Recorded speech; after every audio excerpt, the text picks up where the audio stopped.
Hey everyone, welcome back. हाजिर हूँ आपके लिए लेकर एक रोमांटिक मूवी की एक्सप्लेनेशन जिसका नाम है आई बिलोंग टू यू।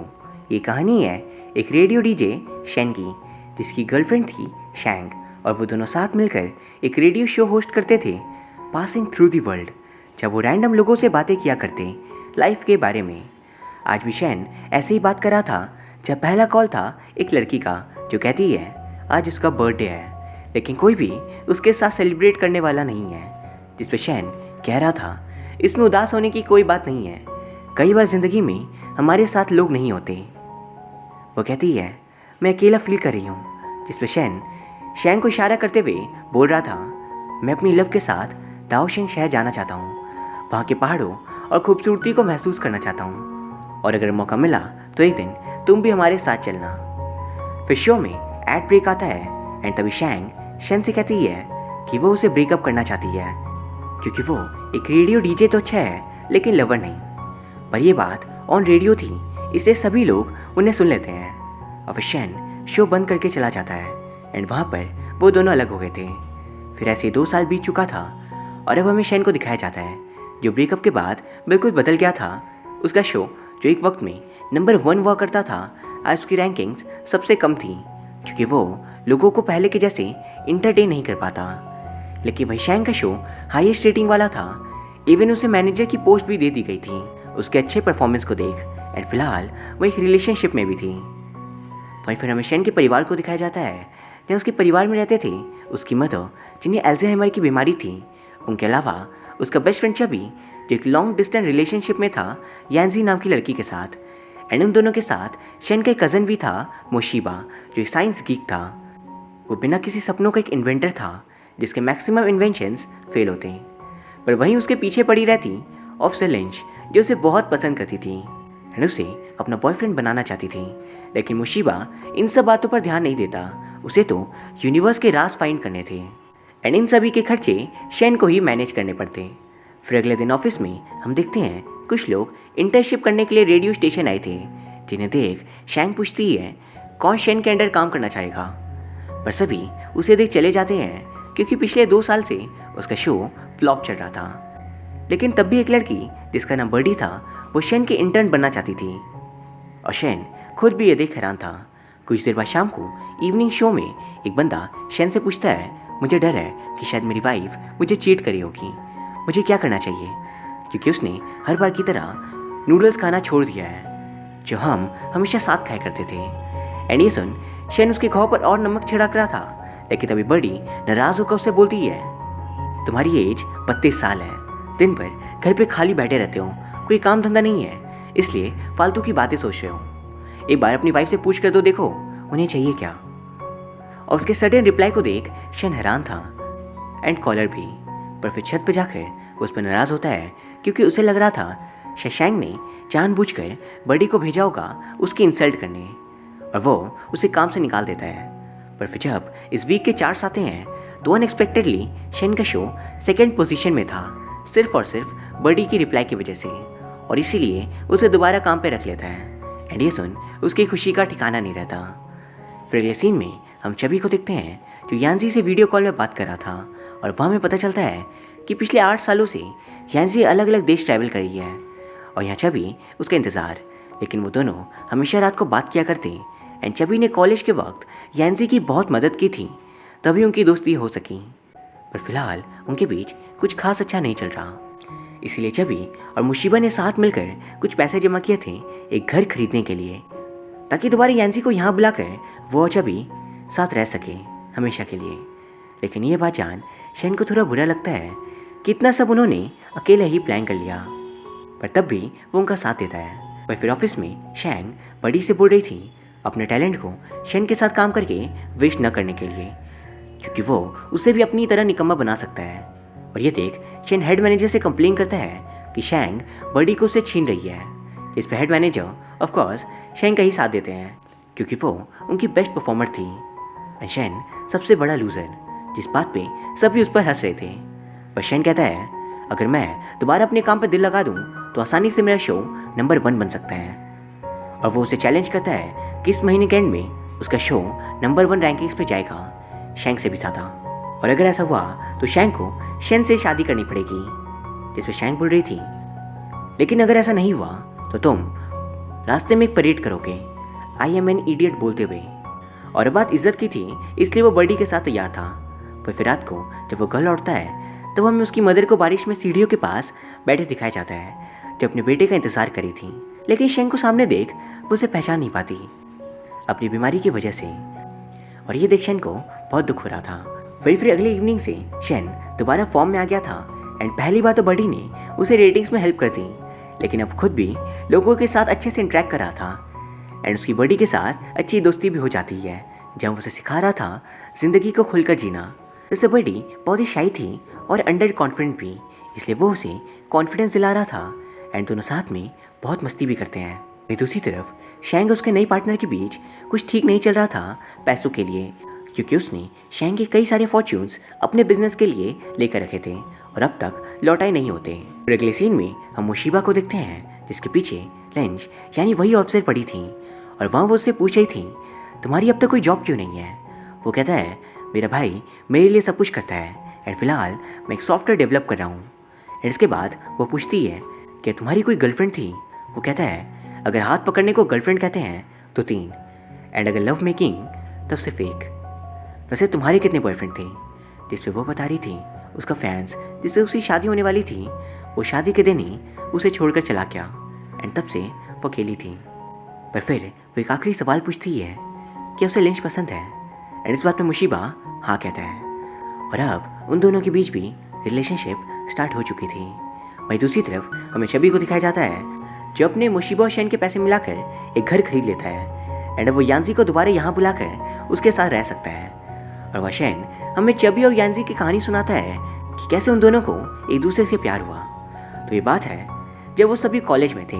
यांजी सबसे खूबसूरत लड़की थी एंड चबी को उससे प्यार था, लेकिन एक दिन यांजी के ऊपर इल्ज़ाम लगता है चोरी का, और उस वक्त सभी ने उसे अकेला छोड़ दिया था। लोग उसे नीची नज़र से दिखते थे क्योंकि वो एक चोर थी, पर अकेला चबी उसकी मदद करता है। एंड इस बीच वो दोनों काफ़ी करीब आ जाते हैं, लेकिन फिर यांजी को अब्रॉड जाना पड़ा, इसे चबी अब उसे वापस बुला रहा था। और वहाँ हम देखते हैं इसी कॉलेज में शैंग और शेन भी दोस्त बने थे। फिर अगले दिन अफसर लिंच एक नए घर पे मुशीबा के साथ रहने लगी थी, एंड दोनों का रिलेशन बहुत ही अच्छा था। लेकिन क्योंकि वो ऑफिसर थी तो उन्हें पेट्रोलिंग के लिए हमेशा जाना पड़ता, एंड इस वजह से मुशीबा ने उनके पास एक ट्रैकर लगा दिया था कि अगर कभी वो मुसीबत में हो तो उसे मैसेज आ जाए।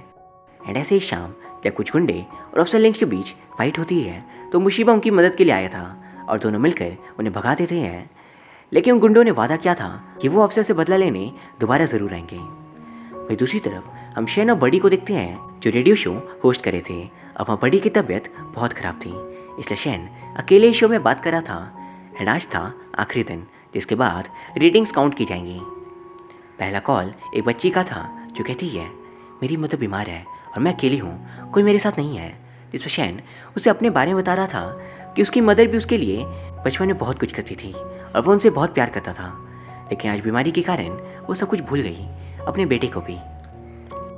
एंड वह वो उस बच्ची को दुखी ना होने के लिए कह रहा था। जिसके बाद बड़ी की ज़्यादा तबीयत खराब होता देख शो को वहीं रोक वो उसे हॉस्पिटल लेकर आता है। जिसके बाद बड़ी अब ठीक हो गई थी।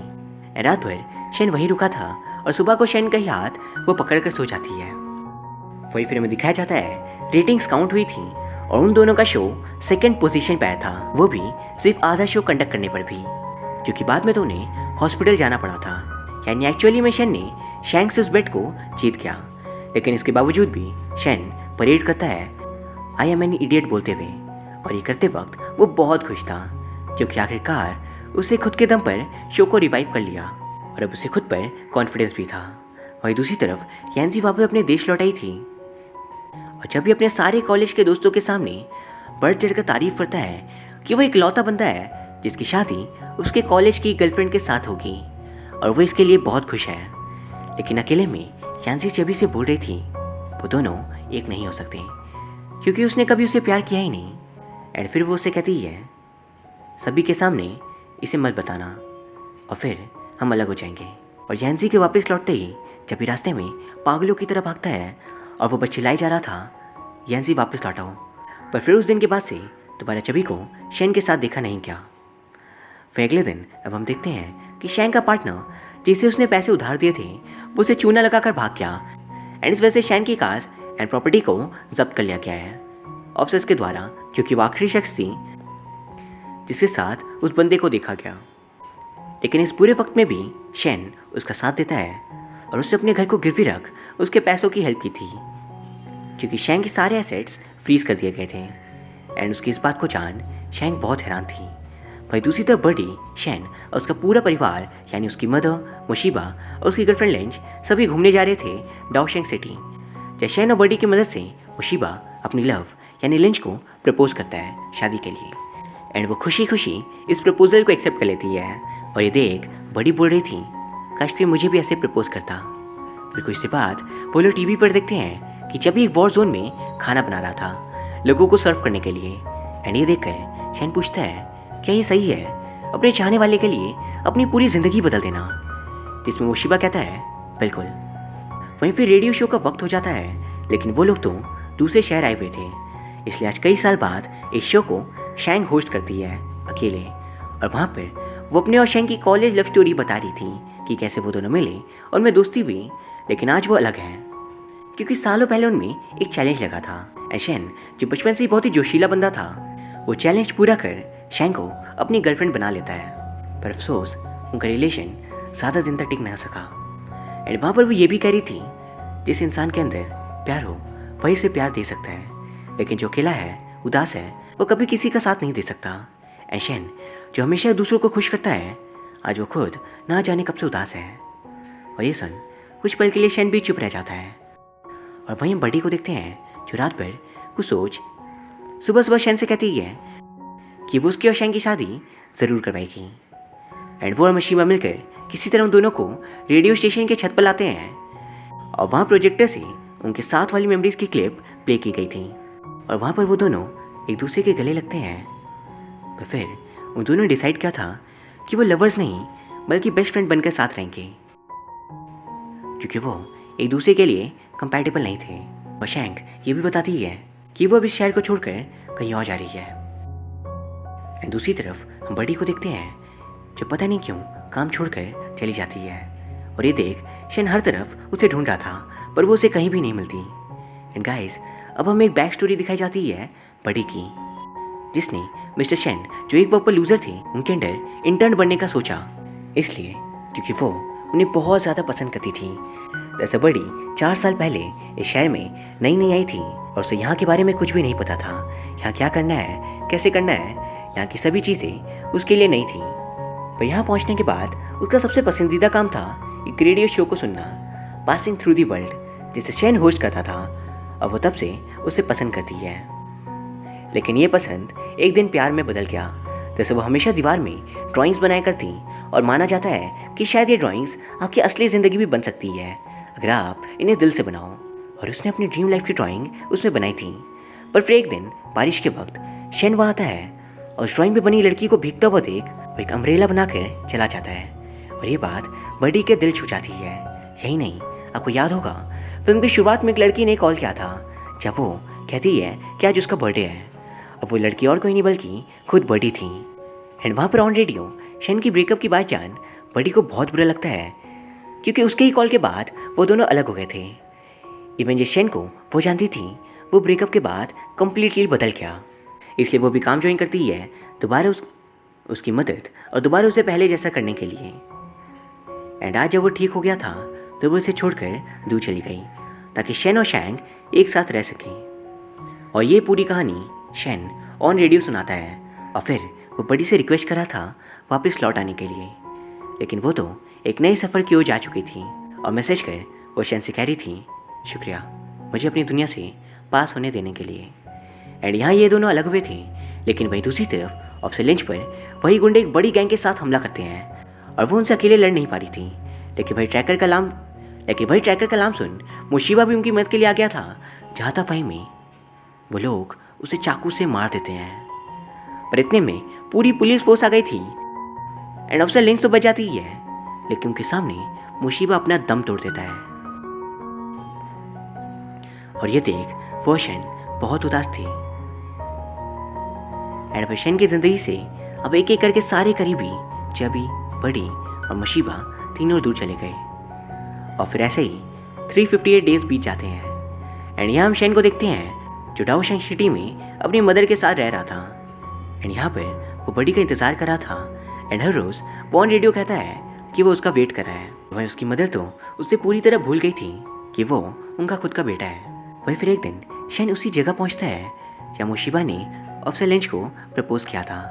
एंड वहाँ पर वो इन्हीं सभी पलों को याद कर रहा था कि वक्त ने कैसे खुद ब खुद कुछ लोगों को उसकी लाइफ में इंट्रोड्यूस किया। एंड फिर एक एक करके सभी उससे दूर चले गए।